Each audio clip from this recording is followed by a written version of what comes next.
Alright, rockers, Turbo back with you here inside the asylum. And this week, I have with me by phone a member of an up and coming band that's their latest album, Building Castles in Air, came out back in November to great reviews. And we're supposed to talk to my next guest about a week ago, but I wasn't feeling well, and she's been lucky enough, well, I've been lucky enough, that is, to have her join me today as a reschedule. None other than Nikki Layne of Lucid Fly, now here inside the asylum.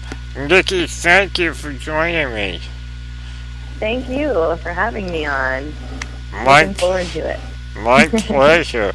I want to thank you for allowing me to reschedule with you. I was kind of mad at myself that I had to do so, but luckily we were able to reschedule, and I think where we need to start, because not many people might have heard of Lucid Fly yet.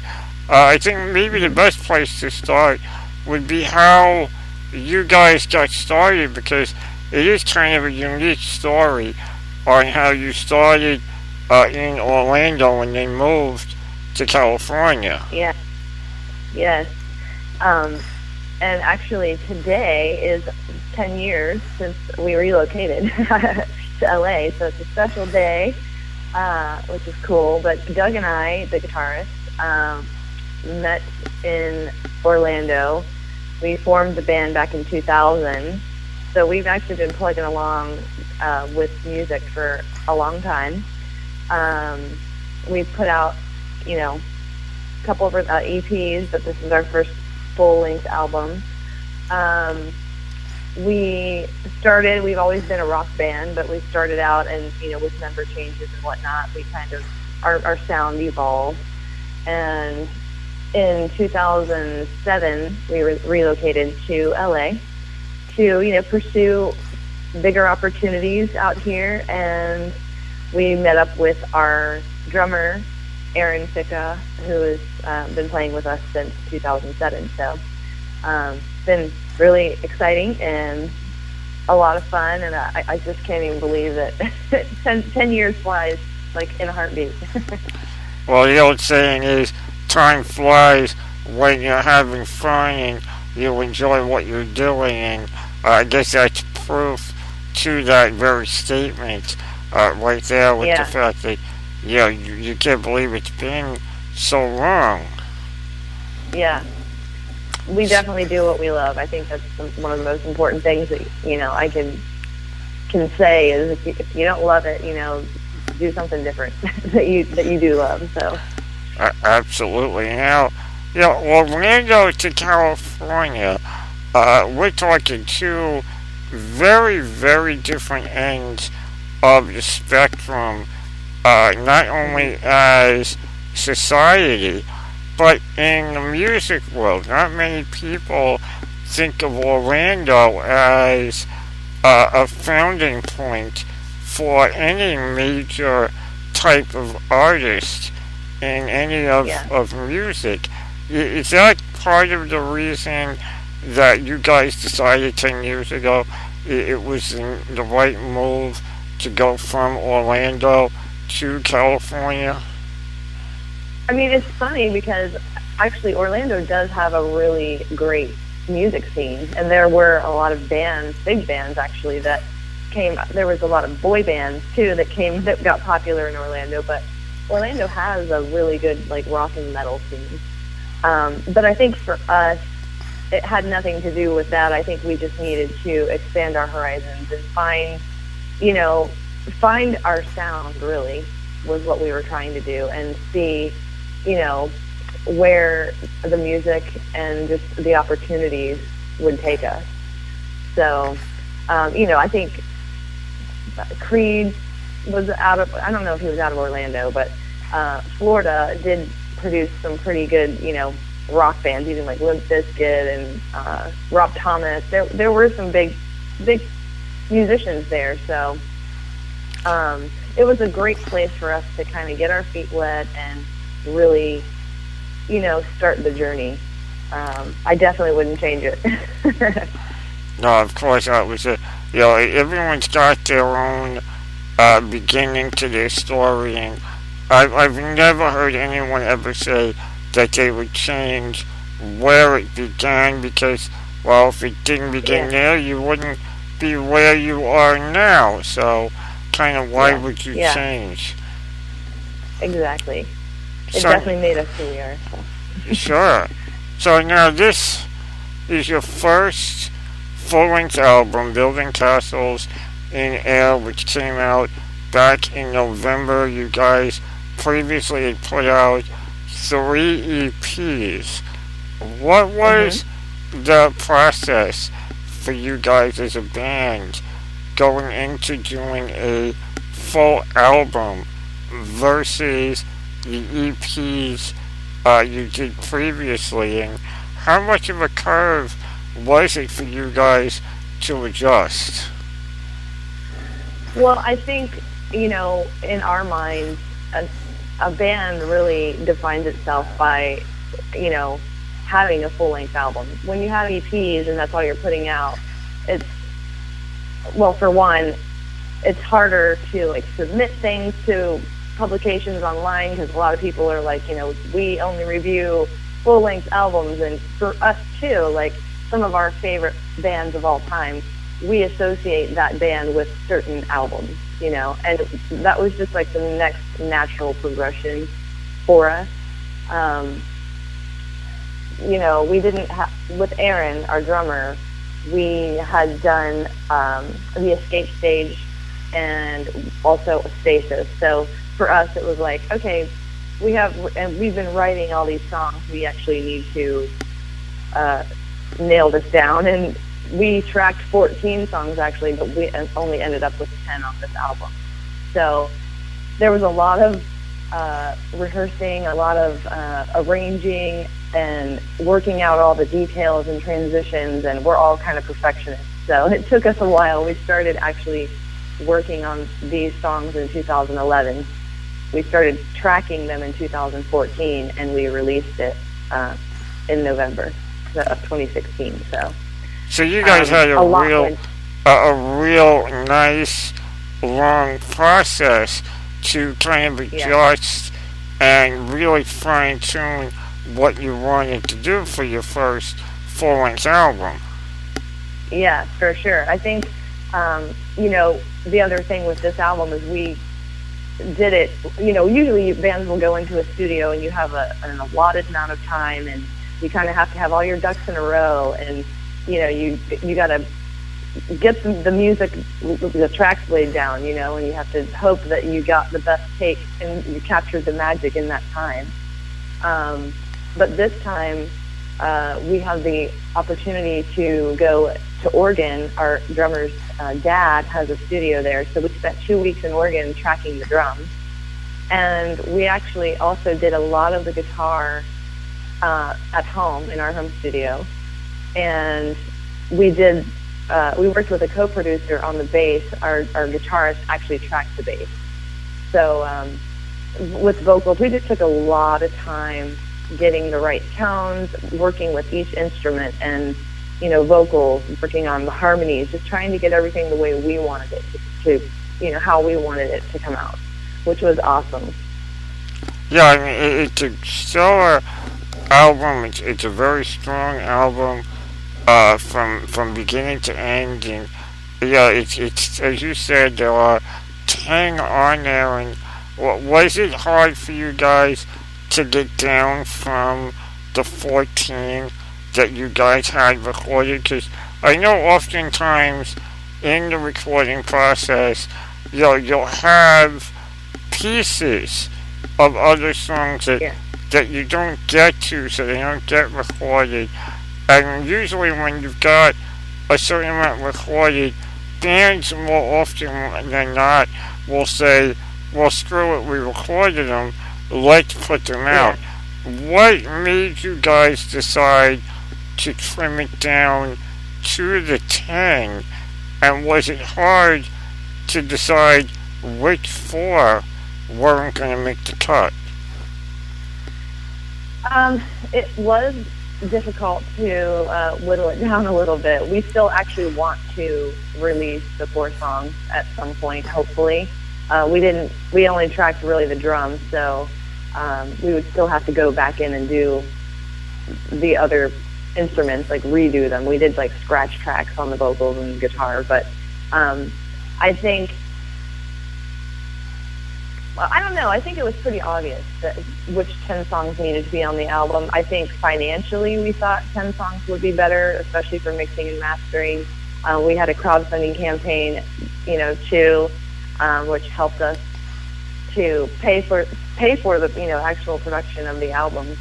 But I think at the time we hadn't even done that crowdfunding campaign yet, so we were like, okay, we have this budget that we have to stick within, and if we do 14 songs, that's a lot, So, but I think the 10 songs we chose, made sense. I think the flow made sense.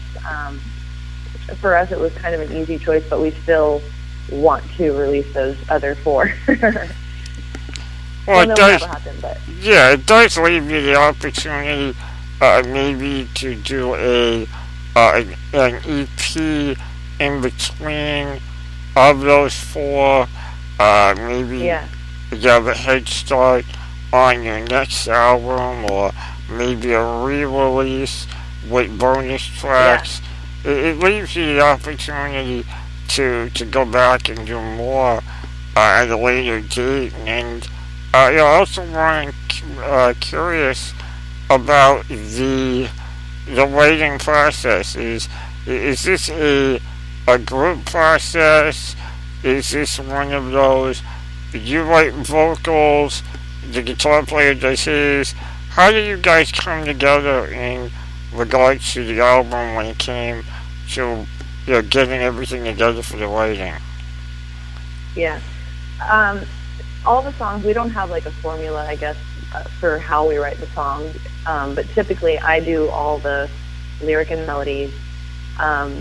We have sometimes Doug will come in with a guitar riff, or I'll have a melody, and we just kind of create an arrangement of at least 3 parts, like a verse, bridge, and a chorus or something. And we'll then take it into the rehearsal space, and we'll just try to jam on those parts. And then we see what sticks, and we basically have the bare bones of it, and then each person kind of adds their flair. We totally screw around with, we don't have traditional arrangements at all. Our songs aren't, ABC, it's, sometimes we have a bridge somewhere or a breakdown in a weird spot. And so we like to experiment a lot and really work on the little details. And I think that's kind of what makes it fun for us. It keeps it really interesting, and hopefully for the listeners too. Well, it definitely comes through on the album, and it also, comes through that you get the feeling that you guys are all together, working on it and jamming on each tune. We live in a day and age where, as long as you have a computer and a mic, or a computer and an iPhone, you can lay down tracks anywhere in the world. You don't need to be in the same room. And I find sometimes with some bands that do that, you feel that distance on the album. Mm-hmm. It feels pieced together, whereas with Building Castles in Air, it doesn't have that vibe. It's got the feeling that you guys were together, able to actually see each other and feel the vibe from each other as you were going through everything. Yeah, definitely. I feel like we're really good at, working together and finding the balance. You know, like one person isn't just playing for themselves. You know? So they just, I don't know. I just think that also lyrically, you know, I really try to listen to what the song is telling me. You know, like the music. So although sometimes I'll start with a lyric or something, I really like wait to hear how the song's coming together and then what the mood's going to be. And I think that those kinds of details are what dictate. And I think our music generally is kind of like a slow burning song, you know. You have to listen to it a couple times, and with every listen you hear more and more details, which that's the kind of music that I love, you know, to listen to. So that's what we tried to create. Yeah, I mean, you guys have definitely done that. I don't know if you consider yourselves progressive. Yeah, I don't get hung up in the labels of progressive and power and this and that, but that does lean towards that progressive style of a Dream Theater, of a Periphery, of a Rush, where you kind of have to go back and listen to it more than once. Right. Yeah. I think you're right, the labels are hard because, you know, alternative nowadays is completely different than what it was a few years ago. But we have elements of that, and I wouldn't say we're necessarily a progressive band all the way, but we do have a lot of odd time signatures, and we love to play around with that kind of, you know, polyrhythms and stuff. So that's where, you know, I think we're rock, but we're melodic. You know, there's so many words you can describe it as. But I think this new wave of modern progressive music is totally awesome, you know, and I think we definitely fit in there somewhere, but I think it's still hard to pin down. Well, you guys definitely fit in there because you guys were part of the progressive cruise, if I'm correct, that Mike Portnoy put together. You guys had the opportunity to be a part of that. What was that like for you guys, considering not only was it a grander stage than maybe you were previously used to, but also being that the cruises are so new and everything is so intimate on the cruise. What was that for you guys as a band that is just coming into your identity and making that break into the world of, you know, global music, where now more of the world knows who you are?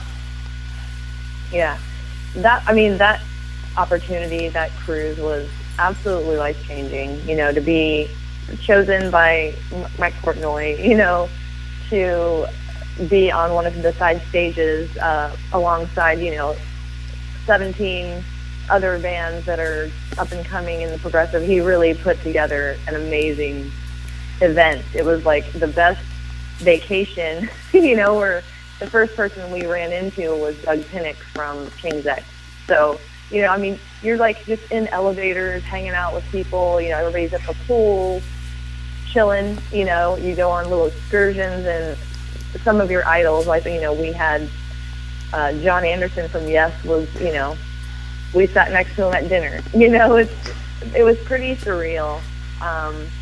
It definitely made us step up our game, definitely for gear-wise, too. Like, it was awesome to see what these touring bands, you know, what kind of gear they take with them. And it was our first international gig, so that was pretty cool, too.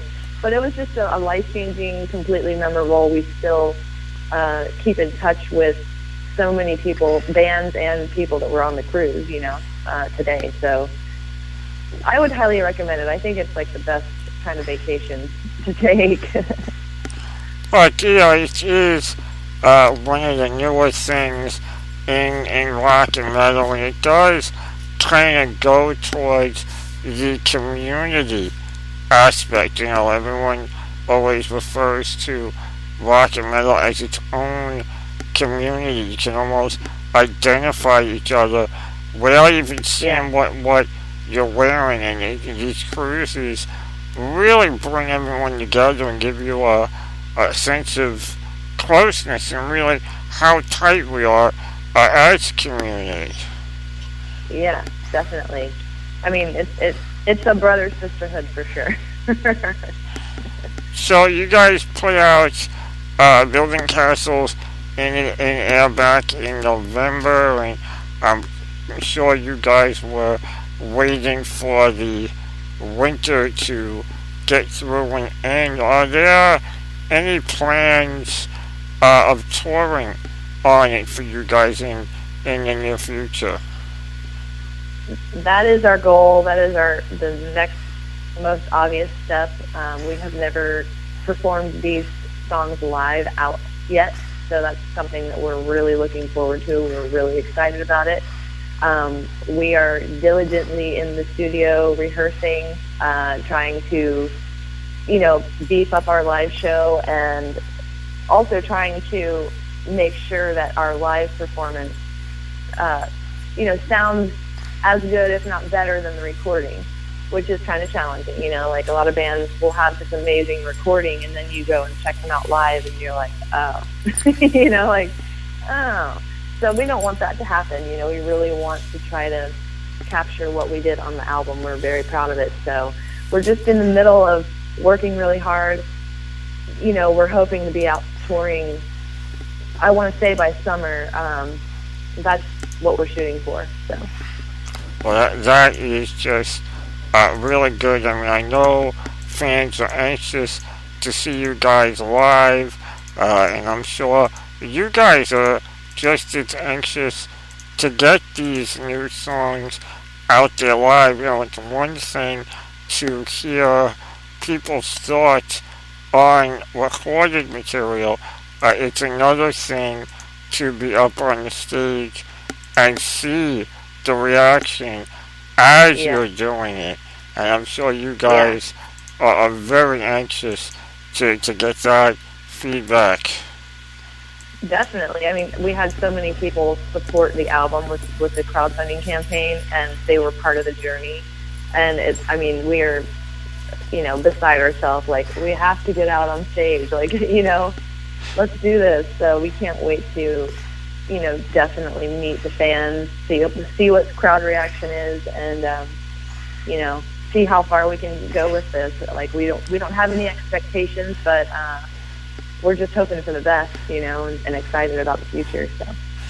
Well, I'll tell you what, from the listen of the album, the several listens of the album I've given, you guys have got nowhere but up to go, and I look forward to many more years of Lucid Fly and getting to talk with you in the future about more albums and more tours, and maybe opening for one of Mike Portnoy's bands on tour, or something along the lines of that would be a dream.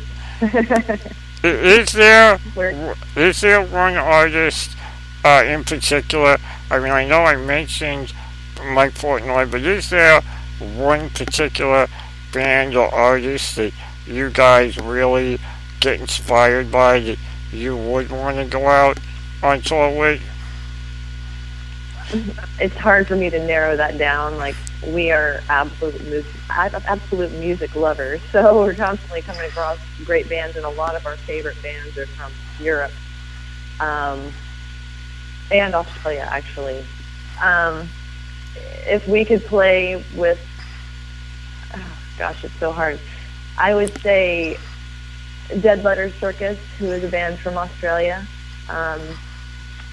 They just have a great sound, and I think that our music would fit really well with theirs. I don't know, I keep wanting to say Catatonia too, from Sweden. I can't narrow it down. There's so many.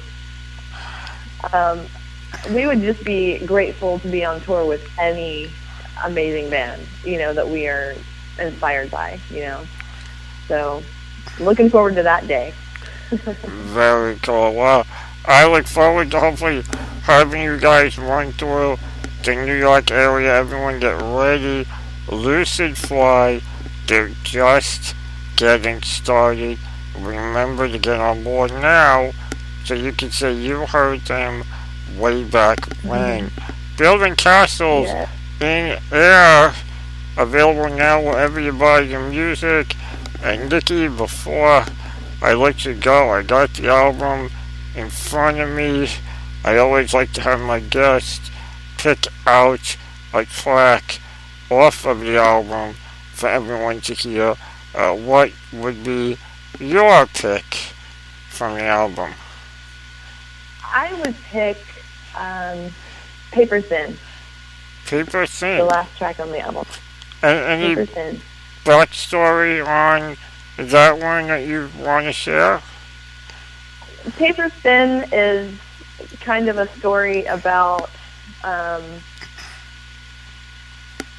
well, the inspiration came from a documentary that I watched about the overview effect, which is how an astronaut goes into space and what they feel. They go through this emotional kind of spiritual transformation when they look back at the Earth. So that's actually where the song came from, and I think it's super powerful. You know, everything is, all of the world's problems mean nothing from that perspective, you know. So I think it's an important message. I think we all, you know, need to not sweat the petty things, you know, and it's one of my favorite tracks for sure. I can't agree with you more. That's a great message right there to the world. Stop getting picky over the petty things, and let's all get together on the same page and realize we're all part of the same planet. Exactly. Great choice. Nikki Rockers, here it is right now from Lucid Fly. This is Paper Thin.